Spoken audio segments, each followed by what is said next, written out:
अस्सलामुअलैकुम। तो आज हम बात करते हैं पाई नेटवर्क की केवाईसी के बारे में। सबसे पहले पाई नेटवर्क है क्या? पाई नेटवर्क एक फ्री माइनिंग ऐप है जिससे आप अर्न कर सकते हैं। अनऑफिशियली अभी तो इससे लोग अर्न कर रहे हैं, मतलब एक पाई की जो है ना, मतलब प्राइस मार्केट में डिफरेंट तरह की फ्लक्चुएट हो रही है। तो इसको आप प्ले स्टोर से या गूगल के प्ले स्टोर से या फिर आईफोन के एप्पल के ऐप स्टोर से ना, मतलब आप इसको डाउनलोड कर सकते हैं। तो आज का हमारा टॉपिक यही है कि पाई नेटवर्क की केवाईसी कैसे करनी है, उसकी रिक्वायरमेंट्स क्या हैं। तो ये सारी चीज़ें आपको मैं आगे सब कुछ लेके चलता हूँ। तो मैं आपको बताता हूँ कि पाई नेटवर्क क्या चीज़ है, इसकी केवाईसी के क्या क्या स्टेप्स हैं, किन किन को स्टेप्स को आपने फॉलो करना है, तो आपकी केवाईसी जो है ना वो जल्दी होगी। तो सबसे पहली चीज़ आपने ये रखनी है, जब आप पाई नेटवर्क को डाउनलोड करेंगे तो इसका एक क्राइटेरिया ये है कि आपने 28 डेज़ का माइनिंग सेशन आपका मिनिमम होना चाहिए। फिर उसके बाद आपको पाई नेटवर्क की स्लॉट अवेलेबल होगी। और दूसरी चीज़, आपने इसके आना है प्रोफाइल में आके आपका फ़ोन नंबर वेरिफिकेशन होगा, आपकी फ़ेसबुक वेरिफिकेशन होगी, आपका ईमेल वेरीफाई होगा, आपकी आइडेंटिटी जो है वेरिफिकेशन होगी, आपका पासवर्ड अपडेट होगा। मतलब ये 5 टिक्स नज़र आ रही होंगी आपको ग्रीन कलर की इधर स्क्रीन पे। तो आपकी जैसे ये टिक्स पूरी हो जाएंगी तो भाई इसका मतलब ये है कि आपकी केवाईसी जो है उसके लिए आप रेडी हैं।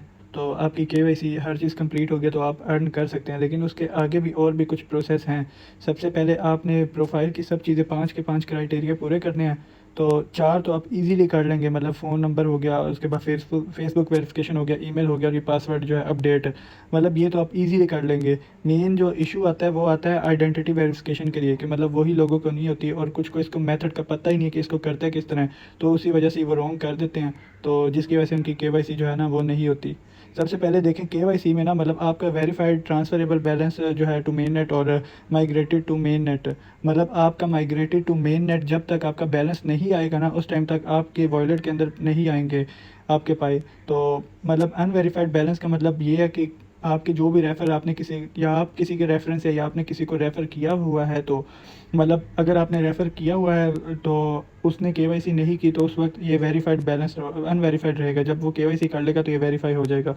तो हमने अपने चलते हैं आगे प्रोसेस की तरफ। आपने क्लिक करना है मेन नेट चेक लिस्ट पे।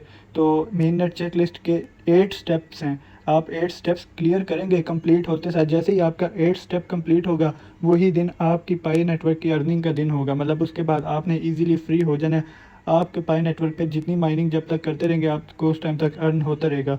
तो ये 8 स्टेप करने किस तरह हैं? सबसे पहला स्टेप, बड़े इजी से स्टेप्स हैं। सबसे पहला स्टेप है पाई ब्राउज़र को डाउनलोड करना, मतलब पाई ब्राउज़र की ऐप है उसको डाउनलोड करना। वो आप यहाँ पे क्लिक करेंगे पहले स्टेप पे ही तो ये डायरेक्ट ही आपको उधर ले जाएगा पाई ब्राउज़र पे ही। तो इसको आप डाउनलोड करेंगे तो पहला स्टेप हो जाएगा। दूसरा ये है पाई ब्राउज़र ही ओपन करके उस पर आपने वॉलेट क्रिएट करना है। तो मैं इस पर क्लिक करता हूँ। आपने जब जैसे ही आपका पाई ब्राउज़र डाउनलोड हो जाएगा ना तो आपने क्लिक करना है sign in to browser Pi browser. तो इस पर क्लिक करेंगे फिर आपका डायरेक्ट जो है ना पाई ब्राउज़र में ही ओपन होगा, जो आपने ऐप डाउनलोड की होगी वहाँ ही ओपन होगा। तो जैसे ही ओपन हो जाएगा तो फिर यहाँ पे आपको शो होगा पाई वायलेट के नाम से। लोडिंग हो रही है, मैं आपको दिखा देता हूँ। तो ये देखें आपको मतलब आपको ये सारे आइकन्स ये जो है ना ये पाई ब्राउज़र ऐप जैसे ही आप उसको कनेक्ट करेंगे ना तो साथ ही आपको शो हो जाएगा। आपने क्लिक करना है पाई वायलेट पे। और मतलब अगर तो आप मतलब न्यू यूज़र जो है वो अपना वॉलेट क्रिएट करेगा। आप सबसे नीचे देखें यहाँ पे लिखा होगा you can create a new wallet.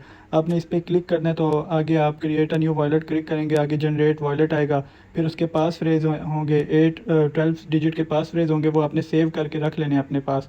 तो वही आपके जो है ना इसकी सिक्योरिटी, इसकी जो भी सिक्योर जो है ना, मतलब हर चीज़ कोई भी नेटवर्क हो उसको उसका पास फ्रेज या उसका पासवर्ड ही उसको जो है ना वो सिक्योर बनाता है। तो मतलब ये देखें इस तरह से आपका आ जाएगा। आपने इसको कॉपी करके कहीं रख लेना। तो उसके बाद जैसे ही फिर आप न्यू बनाएंगे ना, मतलब ये तो मैंने न्यू मेरा ऑलरेडी बना हुआ है, ये मैंने आपके लिए सिर्फ जो है ना डेमो के लिए आपको दिखाया है।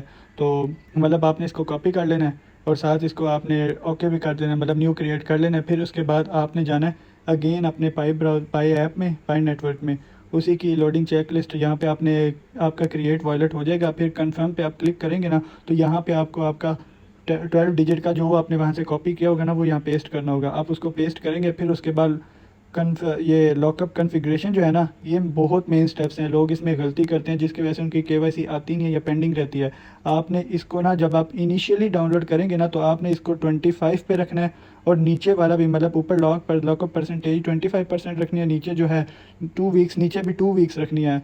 इससे ये होगा, बेशक आपकी जो है ना स्पीड कम होगी, लेकिन उससे आपकी इसकी वजह से आपकी केवाईसी बहुत जल्दी आएगी। मतलब अगर इस तरह करेंगे आप 100 इसको कर देते हैं, तो इसको मतलब 3 ईयर कर देते हैं, तो आपकी केवाईसी फॉर एग्जांपल अगर जल्दी आ भी जाती है ना, तो उसका आपको फ़ायदा नहीं होगा, क्योंकि 3 साल के लिए आपका वॉलेट जो है वो लॉक हो जाएगा। तो आप 3 साल से पहले नहीं खोल सकेंगे। एक 1 ईयर करेंगे तो 1 ईयर से पहले नहीं खोल सकेंगे, 6 मंथ। तो इस तरह तो मैं आपको यही, मतलब मेरी एडवाइस यही होगी आपको कि आपने 2 वीक्स सेलेक्ट करना है और ऊपर 25% करना है। तो इसको आप जैसे ही सेव कर देंगे तो ये आपके 4 स्टेप भी क्लियर हो जाएगा। फिर आता है 5वां स्टेप। मतलब 5वां स्टेप के लिए आपकी, मैंने आपको ऑलरेडी बताया कि आपके 28 सेशन पूरे होने चाहिए, 28 दिन मतलब डेज जो है ना मिनिमम आपको माइनिंग की होनी चाहिए।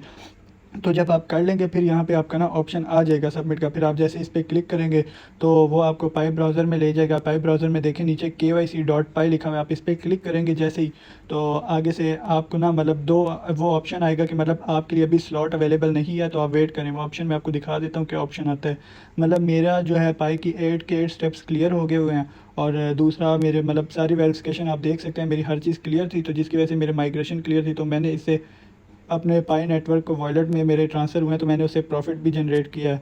तो यार ये देखें आपको ऑप्शन किस तरह का शो होगा, मतलब पाई के लिए आपके, मतलब पाई नेटवर्क के लिए आपको क्या ऑप्शन शो होगा। तो ये देखें जब आप शुरू में KYC ओपन करेंगे तो आपको ये शो होगा, thanks for your interest in applying to Pi KYC, a slot is not available at this time. तो आपने इस पर ओके कर देना है। फिर आपने दिन में 3 4 5 दफ़ा आपने चेक करते रहना है इसको।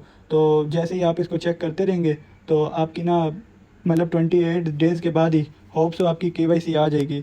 जैसे ही आपकी KYC आएगी तो आपने उसको KYC को परफॉर्म करना है। उसमें आपने अपना ID कार्ड वगैरह, आपने जो अपना जब अकाउंट पाई का बनाया होगा ना, उस पर आपने नेम वही यूज़ करना है जो आपकी ID कार्ड वाला होगा।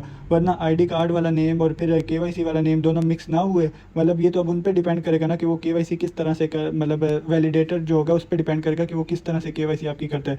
सेम नेम होगा तो आपकी जल्दी होगी। और दूसरी चीज़ ये है कि अगर आपका ID card, smart ID card अगर आप पाकिस्तान में है तो आपका ना इंग्लिश में होना चाहिए। मतलब अगर आपका उर्दू में और ओल्ड ID कार्ड है तो आप KYC परफॉर्म ना करना जब तक आपके पास स्मार्ट ID कार्ड इंग्लिश में ना आ जाए। तो इंग्लिश में आपने जो है ना ID कार्ड की जो क्लिक होंगी ना, फ्रंट बैक की ये फ़ोटो कहेंगे, तो वो अपने इंग्लिश में, उसमें इंग्लिश में होगा तो आप उसको ट्राई करना, ठीक है। और फिर जैसे ही आपकी KYC जो है ना हो जाएगी तो ये आ जाएगा कि पास्ट KYC। तो आगे फिर अप्लाई टू बिकम वैलिडेटर, ये बाद की बात है। मतलब ये आप फिर वैलिडेटर के लिए अप्लाई करेंगे, फिर उससे ना आप दूसरों को वैलिडेट कर सकेंगे, मतलब दूसरों की KYC के लिए आप हेल्प कर सकेंगे। उसके लिए भी वेरिफिकेशन होती है। आपने जब अपनी लाइव वेरिफिकेशन रखनी है तो आपने ना ग्लासेस वेयर करनी है, ना आपने मतलब कैप वेयर करनी है। तो इस तरह ये जो लाइव वेरिफिकेशन होती है ये, और ID कार्ड की पिक, मतलब ये वैलिडेटर जो होता है ना वो देख लेता है। तो मतलब आप जब KYC के लिए आप एलिजिबल हो जाएंगे, KYC आपकी पास हो जाएगी, तो उसके बाद जो है ना आपकी ये वैलिडेशन जो है ना इसके लिए आप अप्लाई कर सकेंगे। तो मतलब इतने ही स्टेप्स हैं कि मतलब आपने KYC जैसे ही आपकी होगी फिर आपने दोबारा मेन नेट चेकलिस्ट पे जाना है। KYC पास होने के बाद आपका 6 स्टेप भी क्लियर हो जाएगा। मतलब 5 स्टेप जो था वो सबमिट योर KYC था, 6 step wait for your KYC result. अगर आपने हर चीज़ ठीक से परफॉर्म की हुई हुई ना तो आपको विद इन 5 to 10 मिनट आपकी KYC सक्सेसफुल हो जाएगी, क्योंकि मेरी भी ऐसे ही है। फिर जो है 7 स्टेप, उसमें कुछ भी नहीं करना होता। उसमें 7 स्टेप में आपने सारा कुछ क्लियर करके, मतलब नीचे ऑप्शन आता है लास्ट में अप्लाई का, तो उसके लिए आपने अप्लाई करना होता है। और फिर 8 स्टेप जो है माइग्रेशन, मतलब 7 स्टेप जो होता है वो 14 डेज़ का पेंडिंग पीरियड लेता है। विद इन 14 डेज़ आपके ना ऑटोमेटिकली अगर आपका सब कुछ ठीक होगा तो आपके माइग्रेट हो जाएंगे मेन नेट में। फिर आप जाके अपने वॉलेट में जाएंगे, वहाँ पे जाके आप अपने जो है चेक कर सकते हैं, मतलब जो आपने वॉलेट क्रिएट किया होगा ना उससे आप डायरेक्टली चेक कर सकते हैं। अब मेरा फेस लॉक लगा हुआ है तो मैंने अपने वॉलेट पहले ही मेरा जनरेट हुआ हुआ है, तो मैं उसी को ही ओपन करता हूँ। तो जैसे ही मैं इसको ओपन करूँगा तो मतलब इस तरह आप देखना, तो आपके भी ना मतलब अगर आपके जब 8 स्टेप क्लियर हो गए होंगे तो आपके शो हो जाएंगे। देखिए मेरे तो मैं ऑलरेडी यूज़ कर रहा था तो मैंने आगे सेल भी किया और उसके बाद जो है ना मेरे वॉलेट में आते रहे हैं। तो पाई मेन नेट में आपके आने चाहिए, अवेलेबल बैलेंस में आने चाहिए। अगर आप अवेलेबल बैलेंस में जब तक नहीं आएंगे उस टाइम तक आप सेल भी नहीं कर सकेंगे। और उसके बाद पाई नेटवर्क टेस्ट नेट के जो है ये सिर्फ आप टेस्ट करने के लिए, मतलब आपको अगर यहाँ पे शो हो रहे हैं, कुछ ऐसे होते हैं कि वो कहते हैं कि भाई हमें यहाँ पे शो होने लग गए हैं, तो अब हम जो है ना KYC के लिए, मतलब हमारी हर चीज़ हो गया तो उसके बाद से ना अब हम इसको सेल करना चाहते हैं। तो यार ये टेस्ट के लिए होते हैं, सिर्फ टेस्ट के लिए, चेक करने के लिए होते हैं कि आया कि आपका ये ट्रांसफ़र हो रहे हैं या नहीं हो रहे। इसका कोई वैसे रियल में इसकी कोई प्राइस नहीं है, ये वर्थ लेस हैं। तो मेन यही है जो आपके ना मतलब पाई के मेन नेट में होंगे। तो मेन नेट से अवेलेबल बैलेंस में आएंगे। ये देखिए नीचे आपको शो हो सकता है 21 पाई मैंने एक बार सेल किया है, 39 मैंने एक दफ़ा सेल किया है। तो ये सीन है, बस इतना ही है पाई के लिए। आपके जैसे 8 स्टेप क्लियर होंगे, वेरिफिकेशन क्लियर होगी तो आपके हो जाएंगे, हर चीज़ क्लियर हो जाएगी। दूसरी चीज़ मतलब मैंने आपको यही बोला, इसमें अपने एहतियात यही रखनी है, हर चीज़ ठीक से करें, अच्छे से परफॉर्म करें, तो आपकी KYC हो ही नहीं सकता कि कोई रोक सके। तो बाकी यार KYC अभी तक मतलब ये जो है ना अभी तक लॉन्च नहीं हुआ पाए ऑफिशियली। तो ये कुछ रूमर्स हैं इसके जो फेक हैं, जो मतलब कंफर्मेशन जिनकी अभी तक कोई भी नहीं आई पाए जो है ना कोर टीम की तरफ से, जिसमें ये कह रहे हैं कि पाई नेटवर्क का जो है ना ओपन मेन नेट लॉन्च हो रहा है, तो 28 को ये किसी एक्सचेंज पे लॉन्च हो जाएगा। अभी तक इसकी कोई जो है ना अथेंटिक जो है ना मतलब न्यूज़ नहीं आई। ये बस ऐसे ही मतलब इस एक ने, हालांकि ये न्यूज़ अच्छी मतलब न्यूज़ जो कर रहा है ना मतलब, तो वो तो ठीक कर रहा है, लेकिन बट इसका अभी तक भी कोई ना कंफर्म पता नहीं है। तो यहीं तक थी आज की वीडियो। अगर आप पाई नेटवर्क को ज्वाइन करना चाहते हैं तो आप मेरा इनविटेशन कोड यूज़ कर सकते हैं। मेरा इनविटेशन कोड होगा वकास SH99। आपको डिस्क्रिप्शन में भी शो हो जाएगा और ऊपर भी मतलब ना मैं साइड की तरफ भी आपको शो हो जाएगा, तो आप इसे ज्वाइन कर सकते हैं। तो thanks for watching this video. Like, subscribe और शेयर कर देना। अस्सलाम वालेकुम।